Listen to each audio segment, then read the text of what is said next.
Break के बाद एक बार फिर स्वागत है। सीधा रुख करेंगे लखनऊ, जहां पर मुख्यमंत्री योगी आदित्यनाथ प्रेस कॉन्फ्रेंस कर रहे हैं। वर्षों में जितना गन्ना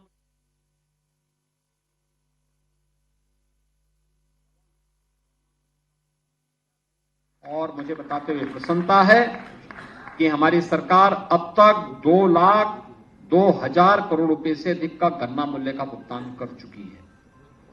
अगर धान और गेहूं के क्रय में ही देखें, 17 के पहले कोई प्रोक्योरमेंट की पॉलिसी नहीं थी। दलाल और एजेंट के माध्यम से ये सब खरीदे जाते थे। हमारी सरकार ने मीडिएटर की व्यवस्था समाप्त की। अगर धान क्रय का आप देखेंगे तो इससे पहले 12 से 17 के बीच में मात्र 123 लाख मीट्रिक टन धान का क्रय बिचौलियों के माध्यम से हुआ था, जिसमें से मात्र 17,190 करोड़ रुपए किसान के पास गए, किसान को दिए गए थे, यानी बिचौलियों को उपलब्ध कराए गए थे, उनके माध्यम से किसान के पास गए होंगे, यानी सही दाम किसान को नहीं मिले। लेकिन 17 से लेकर अब तक अगर आप देखेंगे तो 344 यानी 345 लाख मीट्रिक टन धान का क्रय हुआ, और जिसमें लगभग 64,000 करोड़ रुपए का भुगतान सीधे सीधे अन्नदाता किसानों के खाते में गया। डीबीटी के माध्यम से इस धनराशि को उपलब्ध करवाने का कार्य हुआ। ऐसे ही गेहूं के मामले में आप देखेंगे कि 12 से 17 के बीच कुल 94 लाख मीट्रिक टन गेहूं का क्रय हुआ, वह भी बिचौलियों के माध्यम से, और 12,800 करोड़ रुपए का भुगतान 12 से 17 के बीच में बिचौलियों को हुआ, फिर बिचौलियों ने किसान तक पहुंचाया होगा। लेकिन 17 से लेकर के 23 के बीच में हम लोगों ने अब तक 219 लाख मीट्रिक टन गेहूं का खरीद किया, 40,159 करोड़ रुपए का भुगतान डीबीटी के माध्यम से अन्नदाता किसान के खाते में किया है। किसान यानी किसी भी सेक्टर में आज उत्तर प्रदेश इथेनॉल उत्पादन का देश का नंबर 1 राज्य है। देश के अंदर 118 करोड़ लीटर इथेनॉल का उत्पादन उत्तर प्रदेश आज कर रहा है, और 1 डिस्ट्रिक्ट 1 मेडिकल कॉलेज की तरफ हम बढ़ चुके हैं। आज मुझे बताते हुए प्रसन्नता है, उत्तर प्रदेश के सभी 75 जनपदों में मेडिकल कॉलेज का निर्माण या तो हो चुका है या निर्माणाधीन है, या फिर 3-4 जिले जो बचे हैं इन जनपदों में भी वो प्रक्रिया को हम लगभग फाइनल रूप दे चुके हैं। बहुत शीघ्र उत्तर प्रदेश के सभी 75 जनपदों में एक मेडिकल कॉलेज जरूर होगा। हर कमिश्नरी स्तर पर एक विश्वविद्यालय, और मेरी सरकार को यह सौभाग्य प्राप्त हुआ है कि उत्तर प्रदेश के युवाओं के सपने को एक नई उड़ान देने के लिए उत्तर प्रदेश सरकार ने अनेक विश्वविद्यालय बनाए।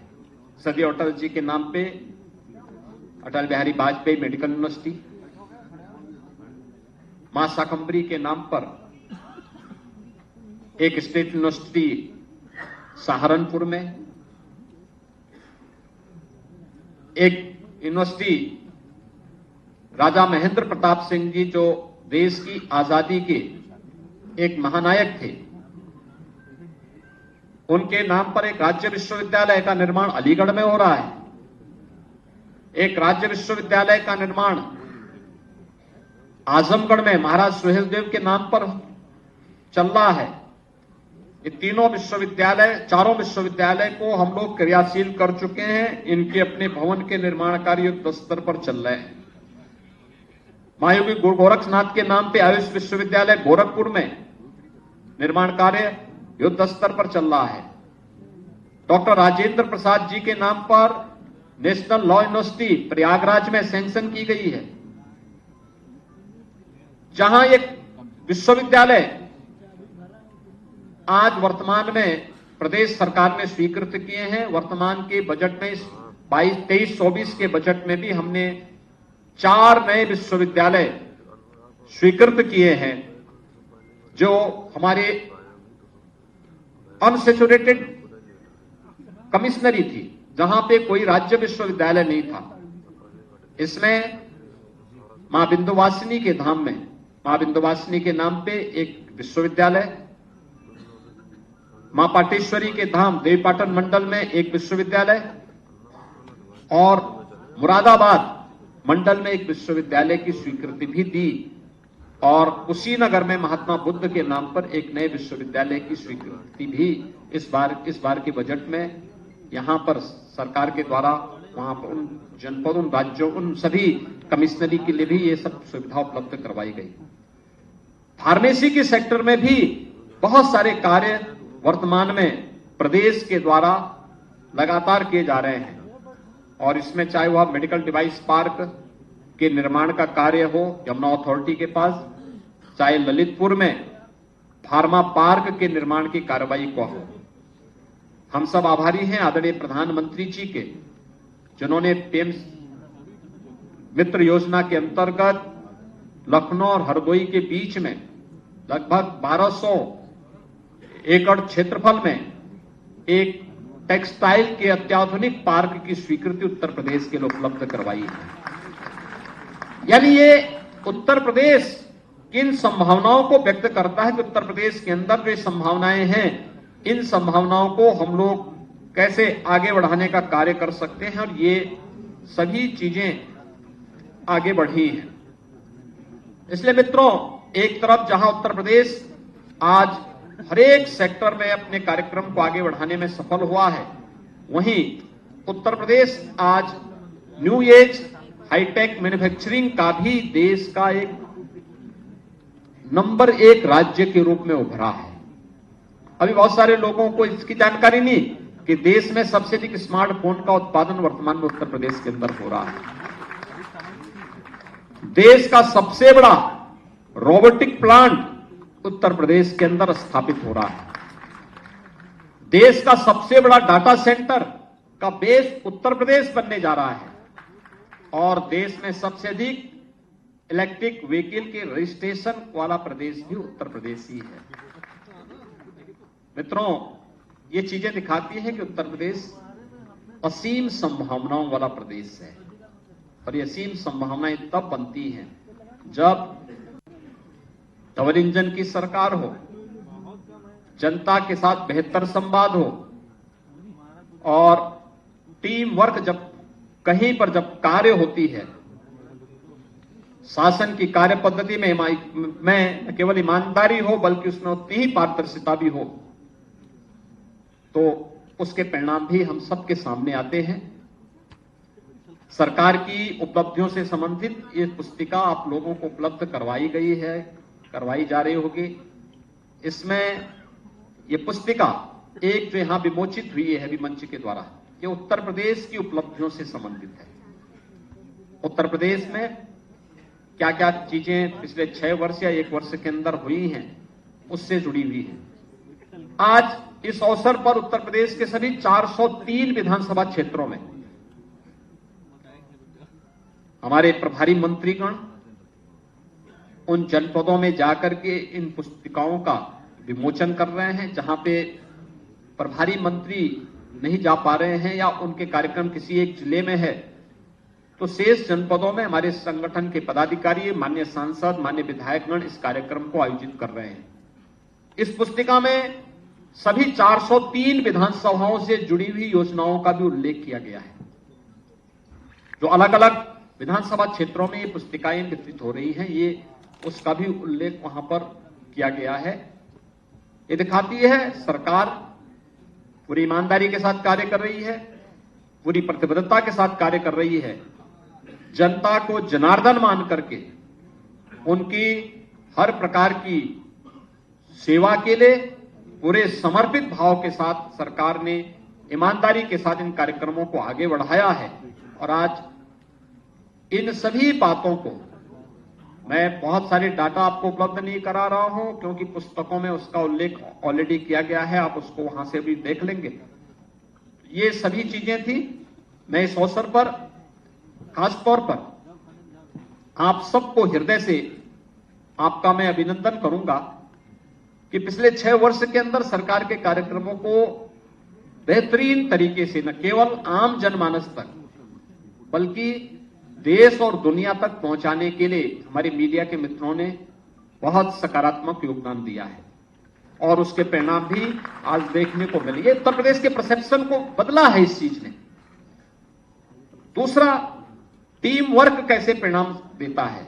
ये मंत्रिमंडल के द्वारा एक साथ किए गए प्रयास, जनप्रतिनिधियों के द्वारा उसे जनता तक पहुंचाना, संगठन के पदाधिकारियों के द्वारा एक एक परिवार तक पहुंचाने के लिए योगदान देना और प्रशासनिक टीम ने शासन के कार्यक्रमों को जमीनी धरातल तक पहुंचाने के लिए जिस प्रतिबद्धता के साथ कार्य किया है, ये सभी टीम एक साथ मिलकर के जब कार्य की है तो परिणाम दिखे हैं। उत्तर प्रदेश का परसेप्शन बदला है। उत्तर प्रदेश आज हर एक सेक्टर में आज अग्रणी राज्यों के रूप में आगे बढ़ता हुआ दिखाई दिया है। मैं इस अवसर पर एक बार फिर से आदरणीय प्रधानमंत्री जी के प्रति आभार व्यक्त करते हुए मंत्रिमंडल के अपने सभी सहयोगियों, सभी जनप्रतिनिधियों का अभिनंदन करता हूं। उत्तर प्रदेश की 25 करोड़ जनता को उत्तर प्रदेश के अंदर भारतीय जनता पार्टी को जनादेश देने के लिए मैं उनका हृदय से आभार व्यक्त करते हुए उन्हें 6 वर्ष के इस कार्यकाल की हृदय से बधाई भी देता हूं और इस बात के लिए उन्हें आश्वस्त करता हूं कि सरकार उत्तर प्रदेश की पहचान को, जिस भी सेक्टर की पहचान हो, वह टूरिज्म का हो, उत्तर प्रदेश की विरासत का हो, उत्तर प्रदेश की सांस्कृतिक पहचान का हो या उत्तर प्रदेश के इंफ्रास्ट्रक्चर का हो, इन सभी सेक्टर्स में उत्तर प्रदेश एक नई आभा के साथ आगे बढ़ने का कार्य करेगा। मैं आज के इस अवसर पर इस बात को अवश्य कहूंगा कि ये जो पहचान हम लोगों ने पिछले कुछ समय से की है और उस पर आप बहुत अच्छे ढंग से देख सकते हैं कि उत्तर प्रदेश के अंदर हमारी जीरो टॉलरेंस की जो नीति रही है उसने कुछ चीजें तो तय की, खास तौर पर कि उत्तर प्रदेश उपद्रवियों के लिए नहीं, उत्सवों के प्रदेश के रूप में माना जाएगा। उत्तर प्रदेश माफियाज के लिए नहीं, महोत्सव के लिए माना जाएगा। उत्तर प्रदेश गुंडा राज, माफिया राज और जंगल राज जैसे शब्द अब अतीत के शब्द बन जाएंगे। उत्तर प्रदेश विकास की नई बुलंदियों को छुएगा और उस यात्रा के लिए मैं अपनी पूरी टीम का एक बार फिर आह्वान करूंगा और उत्तर प्रदेश की जनता जनार्दन से भी मैं अपील करूंगा कि उनका जो आशीर्वाद सरकार को प्राप्त हुआ है, डबल इंजन सरकार को प्राप्त हुआ है, इस सरकार पूरी ईमानदारी के साथ उनकी अपेक्षा पर खड़ा उतर करके न केवल केंद्र और राज्य शासन की योजनाओं का लाभ उन्हें भरपूर देगा, बल्कि जहां भी आवश्यकता पड़ेगी उनके हितों के संरक्षण के लिए सरकार बड़े से बड़े कदम उठाने में कोई संकोच नहीं करेगी। मैं एक बार फिर से पूरी टीम का हृदय से अभिनंदन करता हूं।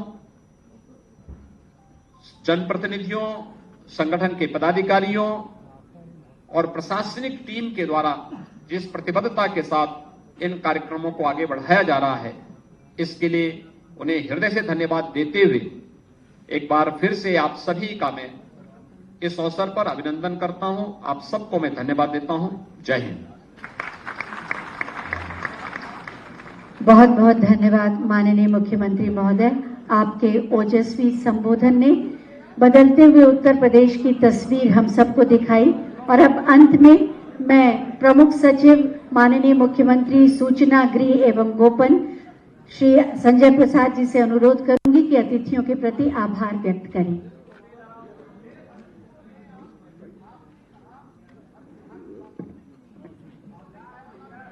आभार प्रकट करने की श्रृंखला में बढ़ जाइए, 1 मिनट जरा रुक जाइए। आभार प्रकट करने की श्रृंखला में मैं सबसे पहले परम आदरणीय माननीय मुख्यमंत्री जी का, जिन्होंने आज इस कार्यक्रम में सम्मिलित हुए अपना बहुमूल्य समय दिया और जो नए भारत के ग्रोथ इंजन की जो एक डेवलपमेंट स्टोरी है पिछले 6 साल की और खास तौर से पिछले 1 साल की, वो उन्होंने आपके सामने रखा। साथियों, आपने सुना माननीय मुख्यमंत्री जी को, चाहे विकास का कोई भी आयाम हो, लॉ एंड ऑर्डर हो, इंफ्रास्ट्रक्चर हो, सोशल वेलफेयर हो, हर क्षेत्र में पिछले 6 सालों में अभूतपूर्व कार्य हुआ है और जिसके फलस्वरूप आज पूरे देश और दुनिया में उत्तर प्रदेश को एक सुशासन और डेवलपमेंट के मॉडल के रूप में देखा जा रहा है। मैं आभार प्रकट करना चाहता हूं माननीय उप मुख्यमंत्री श्री केशव प्रसाद मौर्य जी का, माननीय उप मुख्यमंत्री श्री ब्रजेश पाठक जी का, जो आज इस कार्यक्रम में सम्मिलित हुए और हम सब लोगों का मान और सम्मान बढ़ाया। मैं आभार प्रकट करना चाहता हूं आदरणीय प्रदेश अध्यक्ष जी का, संगठन महामंत्री जी का, माननीय वित्त मंत्री जी का, केंद्रीय शहरी विकास मंत्री जी का और हमारे सभी जो माननीय विधायकगण हैं लखनऊ के, उन सभी लोगों का कि आप लोग इस कार्यक्रम में आए और इस कार्यक्रम की गरिमा बढ़ाई। मैं आभार प्रकट करना चाहता हूं मुख्य सचिव महोदय का, डीजीपी साहब का, अपने एसीएस मुख्यमंत्री जी का, सलाहकार महोदय का, अन्य वरिष्ठ अधिकारियों का जो इस कार्यक्रम में आए और हमारा मान बढ़ाया। मैं आभार प्रकट करना चाहता हूं प्रदेश के सभी 75 जनपदों में जो हमारे माननीय प्रभारी मंत्रीगण इस कार्यक्रम की अध्यक्षता कर रहे हैं, वहां पे सभी माननीय सांसद और विधायक सम्मिलित हुए इस कार्यक्रम में, और उन सभी लोगों का भी मैं, और वहां पे भी पत्रकार मित्र हमारे साथ सम्मिलित हैं वहां, उनका भी मैं आभार प्रकट करना चाहता हूं।